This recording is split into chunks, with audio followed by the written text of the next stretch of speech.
The problem we have is that our sprinklers would not shut off on one of the stations. It just kept running. And we couldn't turn it off at the control box. And apparently if you cannot turn off, or if the sprinkler will not turn off, it's the diaphragm in your valve. And if it won't turn on, it's this solenoid. So I learned that today. So you may want to, if it's not turning on, check out your solenoid, make sure that's good.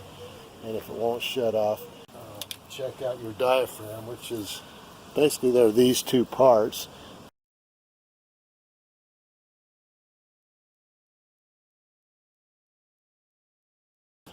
Now to get to that, you'll need to, and there are different types of valves. You need to undo the solenoid. With this valve, you need to undo, you'll have to take the solenoid off. There are these two screws on the solenoid.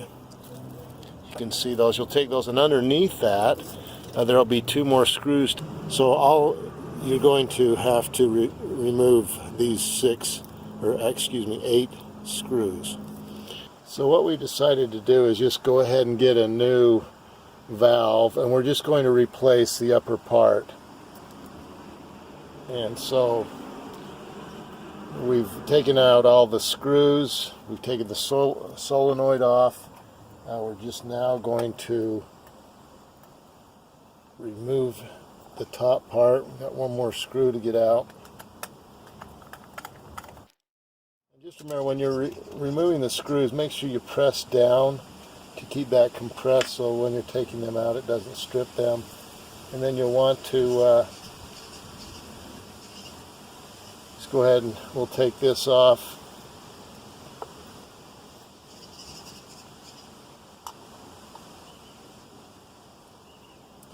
And we're going to just go ahead and use the new ones. We saw a crack here, and also there's a small crack over here, and you've got to get a complete seal, otherwise it will not shut off. And so we're hoping that's what the problem is. So we'll go ahead and put it back together and see if that solves the problem. One thing you'll want to do is turn the water on a little bit and flush it out so you don't have any debris. So we just turn the water on just a tiny bit to flush it out, make sure it's nice and clean.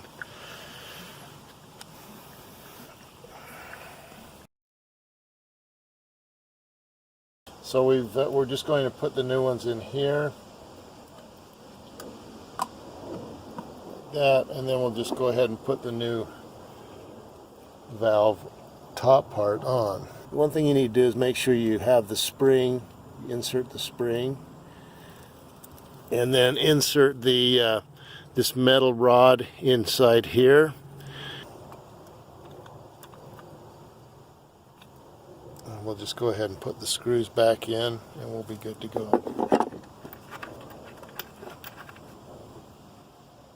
So these are the two that go in there. Now again, with that spring you've got to keep it compressed, so you just push down and keep that compressed. And you'll need to put these two screws in first. Make sure they're seated properly. So you can kind of let it up and then push down.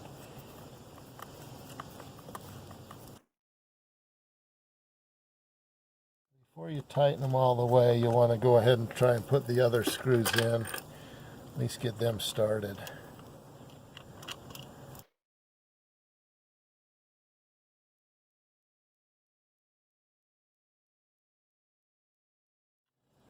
Okay, we've got them all in. Now let's just start seating them a little bit.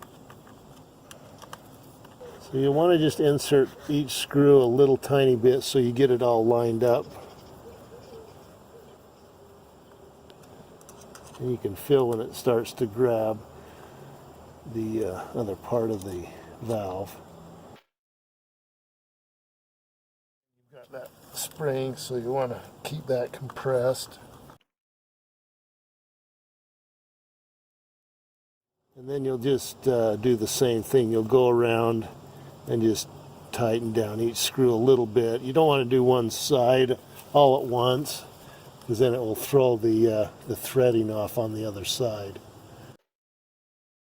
Just go down maybe a couple of turns and just rotate it around.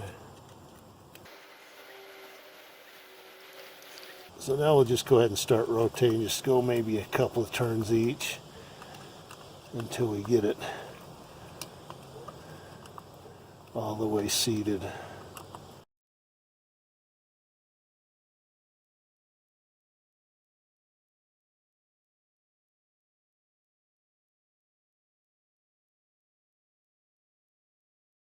we're getting close enough that we can just go ahead and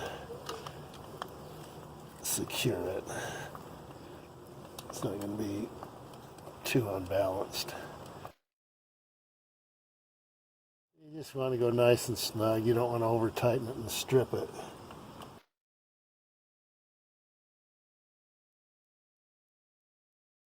Alright, so we have tightened all the screws. They're all nice and snug. We're then going to put on the solenoid. Make sure that this little piece is in there.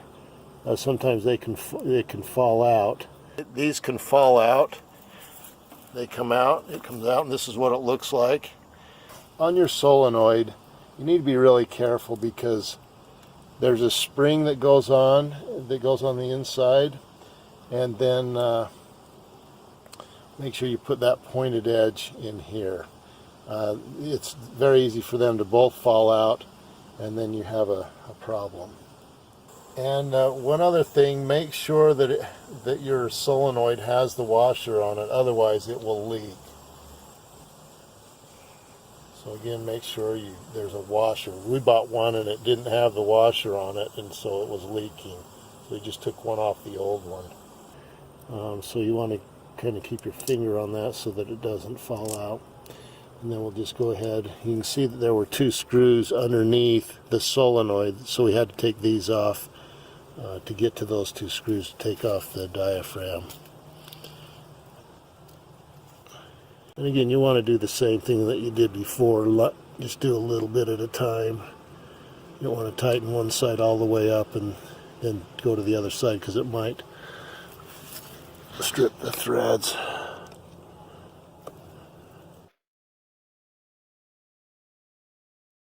And again, you just want to get it nice and snug.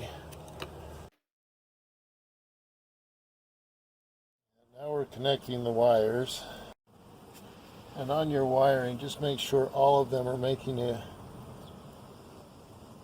connection to the main wire.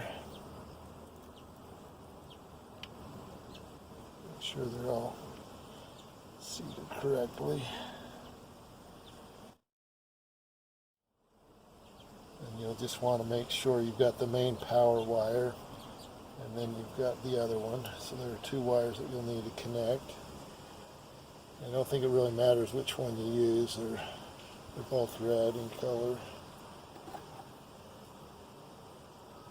Trying to make sure there's a nice good seat.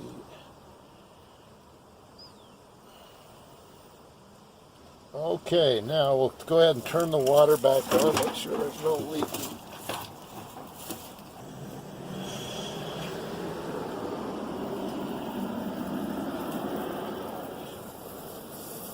Okay, so we've got everything on. We'll now go ahead and fire it up and see if it shuts off. Okay.